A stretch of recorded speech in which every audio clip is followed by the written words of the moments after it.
For advertisement, call 8125893028. Our Gmail maxtvtelugu@gmail.com.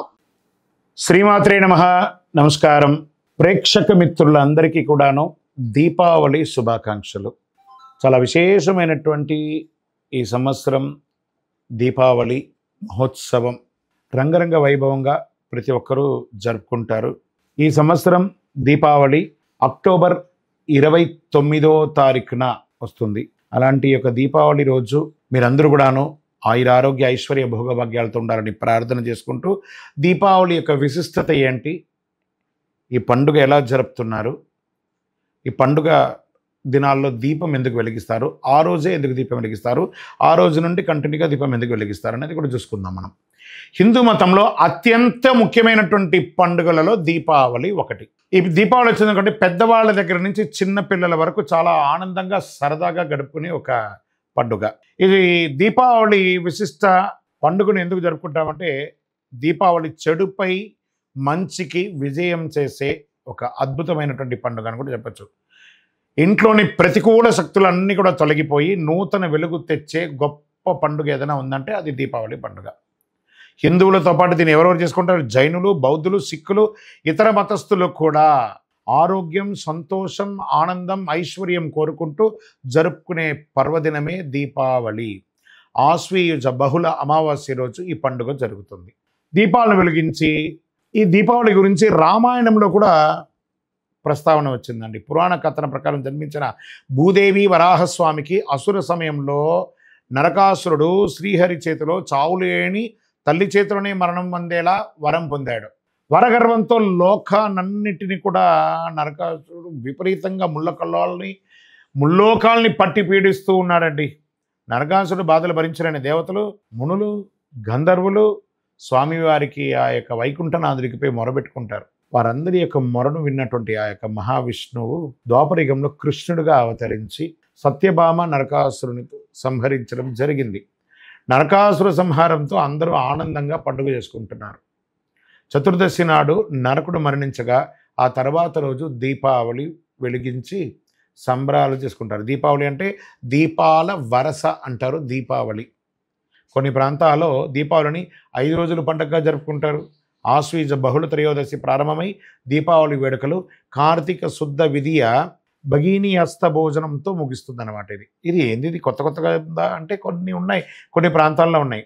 ధన్తరేస లేదా ధనత్రయోదశిగా కూడా దీన్ని భావిస్తారు. ఆశ్వీజ బహుళ త్రయోదశిన ధనత్రయోదశి జరుపుకుంటారు. ఇంటిని శుభ్రం చేసి పాత సామాన్లన్నీ శుభ్రం చేసి కొత్త కొనుక్కొని, అంటే కొత్తగా ఏదైనా వస్తువులు ఇంటికి కొనుక్కొని వస్తే అది సంపూర్ణంగా ఇంకా పెరుగుతుంది, ఐశ్వర్య ప్రాప్తి పొందుతారని చెప్పి కొంటుంటారు. ధనలక్ష్మి కుబేరుల యొక్క భక్తి శ్రద్ధలతో కొలుస్తారు. అది కూడా ఎలా?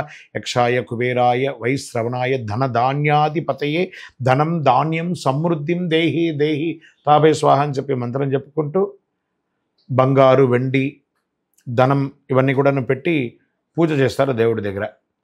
అమృతం కోసం క్షీరసాగరాన్ని మదించినప్పుడు ధనత్రయోదశి రోజే లక్ష్మీదేవి ఉద్భవించినట్టు పురాణాలు కూడా తెలపడం జరుగుతుంది. అందుకే ఈరోజు తనను పూజించిన వారికి లక్ష్మీదేవి సంపూర్ణ అనుగ్రహం ఇస్తుంది. ఏ వస్తువు ఇంటికి తెచ్చినా అది సమృద్ధి అవుతుంది అంటారనమాట. మళ్ళీ ధన్వంతరి జయంతి అంటారు. ఆరోగ్యం ఇప్పుడు ఎవరికైనా కావాల్సిందేంటి? నాకు ఆరోగ్యం బాగుంటే చాలు, నేను అన్నీ బాగుంటారంటారు కదా. ఆరోగ్యానికి మందులకు అధిపైనటువంటి ధన్వంతరి జయంతి కూడా ఈరోజు దీపావళి రోజే ధన్వంతరి పుట్టినరోజు. ఆరోగ్యమే మహాభాగ్యం. అలాంటి మహాభాగ్యానికి అవసరమైనటువంటి ఔషధ గుణాలు అన్నీ కూడా ఆయనలో నిర్మితమైనటువంటి ధన్వంతరి. ఆయన కూడా క్షీరసాగర మదనంలో లక్ష్మీదేవి, కామధేను, కల్పవృక్షం, ఐరావతం లాంటి దివ్య శక్తులతో పాటు ధన్వంతరి కూడా ఆవిర్భవించారు. ఒక చేతిలో అమృత కలశాన్ని పెట్టుకొని మరొక చేతిలో ఆయుర్వేద గ్రంథాలతో పెట్టుకొని పాల సముద్రం నుంచి తరలి వచ్చారనమాట స్వామివారు. అందుకే ఆరోగ్యం కోసం, అనారోగ్యం నుంచి శీఘ్ర ఉపశమనం కోసం ధన్వంతరిని పూజించి లక్ష్మీదేవిని పూజించి సంతోషిస్తారు. ఎందుకంటే ఆయన సాక్షాత్ శ్రీమన్నారాయణుడే కాబట్టి. అందుకే ఆయుర్వేద వైద్య చికిత్స ప్రారంభించినప్పుడు ధన్వంతరిని స్మరించుకుంటారు. కాబట్టి ప్రతి హాస్పిటల్లో చూడండి ఒక ధన్వంతరి ఫోటో కూడా ఉంటుంది ప్రతి చోట. ధనత్రయోదశి ఆరోగ్యానికి మహాభాగ్యాన్ని ఇస్తుంది.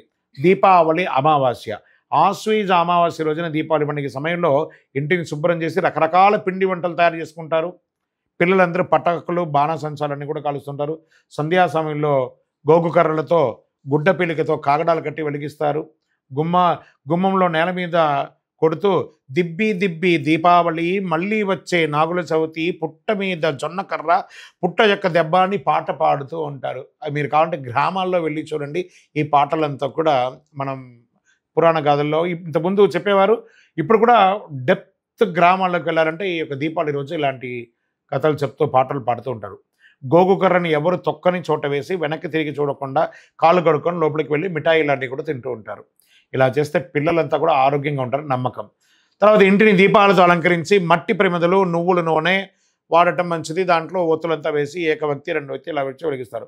లక్ష్మీదేవికి ఇష్టమైనటువంటి నువ్వుల నూనెతో దీపాలు వెలిగిస్తే అమ్మ అనుగ్రహం ఇస్తుంది. గుమ్మం తులసి దగ్గర మాత్రం తప్పనిసరిగా మట్టి ప్రమిదలతో నువ్వుల నూనెతో దీపం వెలిగించాలి దీపావళి రోజు. ప్రదోష సమయంలో అంటే సాయం సంధ్యా సమయంలో ఇట్లా 6 నుంచి 7 మధ్యలో ప్రదోష కాలం ఉంటుంది. దేవి పూజ చేస్తారు. ధనలక్ష్మి పూజ ఈరోజు చేస్తే ధనధాన్యాలు అష్టైశ్వర్యాలు సమృద్ధి అవుతుందట దీపావళి రోజు. దీపావళి రోజున లక్ష్మీ పూజతో వ్యాపారం అభివృద్ధి చెందుతుంది. కొత్త బంగారం వెండి ఆభరణ పూజలు పెడతారు. భగినీహస్త భోజనం ఇది బాగా వినండి. దీపావళికి దీనికి ఏం లింక్ ఒకసారి చెప్తాను వినండి. ఈరోజు యమ ద్వితీయ బాయా దూజ్ జరుపుకుంటారన్నమాట. సోదరులు తన సోదరి చేత భోజనం తింటే మృత్యు భయాలు తొలగిపోతాయి. సూర్య భగవానుడి యొక్క కుమారుడు యముడు, అతని యొక్క సోదరి యమున. యమి తన యొక్క సోదరుని ఎంతగానో అభిమానించేది. నిత్యము తన మిత్రులతో గడుపుతూ ఎన్నోసార్లు కోరినా ఏదో ఒక పని తీరిక క్షణం కూడా తీరిక లేకుండా సోదరుడి ఇంటికి యముడు వెళ్ళలేకపోతాడనమాట. ఈ పరిస్థితిని యమున కార్తీక శుక్ల విధియ నాడు తప్పకుండా రమని ఆహ్వానిస్తూ వాగ్దానం తీసుకుంటుంది. దీనికి యముడు, నన్ను ఎవరు ఇంటికి పిలవరమ్మా, అయినా నువ్వు నా తోబొట్టువి, నువ్వు నన్ను ఇంటికి పిలుస్తున్నావు ఆడపడుచు అని చెప్పి ఆనందంగా వెళ్ళి తీరాలని నిర్ణయించుకొని ఆ చెల్లెలు ఇంటికి వెళ్తాడు. యమధర్మరాజు ఇంటికి వస్తే మనం యాక్సెప్ట్ చేస్తామా? ఊహించుకోండి, మరణమే కదా. కానీ ఆయన వాళ్ళ చెల్లెలు పిలవగానే ఆ చెల్లెలు యొక్క ప్రేమతో ఆయనకు వెళ్తుంది. అలా వచ్చిన సోదరుని చూసి కాలు కడిగి అతనికి చక్కగా అభ్యంగ స్నానాలు చేయించి పట్టు వస్త్రాలంతా ఇచ్చి తిలకం దిద్ది స్వయంగా వండిన పదార్థాలను ప్రేమతో కొసరి కొసరి వడ్డించి సోదరి ఆతిథ్యానికి ముప్పు తిప్పలైపోయాడు యమధర్మరాజు. సంతోషించి యముడు ఆమెని వరం కోరుకోను, అమ్మా నీకేం కావాలో కోరుకో నేను ఇస్తాను అని అంటున్నాడు. సోదరుల మధ్య ఆప్యాయతకి పర్వదినం ఆదర్శం. నాకు ఏం అక్కర్లేదు నాన్న, ప్రతి సంవత్సరం ఇదే విధంగా నా ఇంటికి నువ్వు విందుకు రావాలి అని కోరుకుంటుంది. తదాస్తుని వెళ్ళిపోతాడు. దీపావళి మరునాడు వచ్చేది బలిపాడ్యమి అంటారు దీన్ని. చతుర్దశి నాడు విష్ణుమూర్తి వామనుని రూపంలో పాతాళానికి అణిచివేసిన బలిచక్రవర్తి మళ్ళీ భూమి మీదకి తిరిగి వచ్చే అద్భుతమైనటువంటి రోజును కూడా చెప్పచ్చు. బలికి పూజలు చేస్తాం. మహారాష్ట్ర వాసులు ఇటు పూణే ఇటు గుజరాత్ ఆ సైడ్లో అంతా వెళ్ళంటే ఈరోజు నవదినంగా భావిస్తూ ఉంటారు. గుజరాతీలు కూడా ఇది ఉగాది, వాళ్ళకి ఇది ఉగాది కూడా. నందగోపాలుడు గోవర్ధనగిరిని ఎత్తి రేపలను కాపాడిన పర్వదినం కూడా దీపావళి. ఇంత అద్భుతమైనటువంటి దీపావళి రోజు అందరూ కూడా ఆయురారోగ్య ఐశ్వర్యాలతో ఉండాలండి. నూతన బట్టలు ధరించండి.